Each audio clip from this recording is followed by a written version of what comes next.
Hey everybody, it's Ken Abrams with another Tuesday at 10 blog.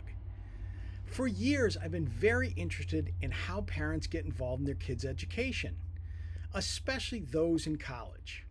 As we've seen parents go from just being parents to helicopter parents to the famous bulldozer and snowplow parents, those parents that push every obstacle out of their kids' way.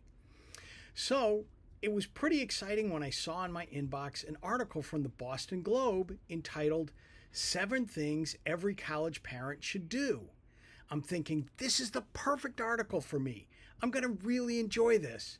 And then I read the suggestion number one, or lesson number one, which was teach them to dial 911. Really? This is the state we're at? Where we're teaching kids how to dial 911 at the age of 17, 18, or 19?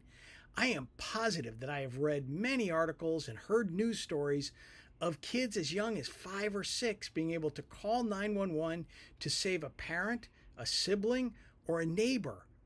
Really? We have to teach kids at this age how to dial 911? For the love of Mary, it was actually a joke in the Hercules movie that Disney put out years ago. Number 2 is go through their phone. Make sure that they have adult contacts that they can connect with if they can't reach you in the case of an emergency. Again, this went right back to the whole 911 thing.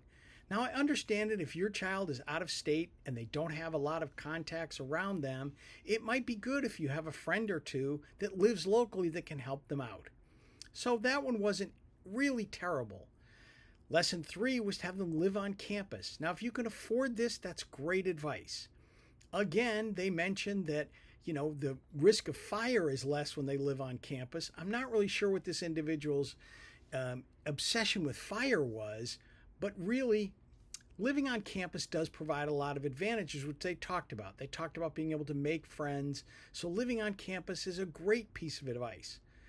Number 4 was to purchase the health insurance, especially if they're out of state. I can't really argue with this one because, again, if a child is out of state, perhaps they're going to have trouble using your health insurance, which some of the services they need may not transfer if they are an out-of-state student.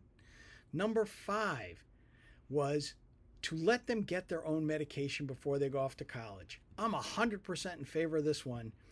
If they don't know how to do it for themselves and they need medicine, they're going to struggle with being able to get it if they've never picked it up before.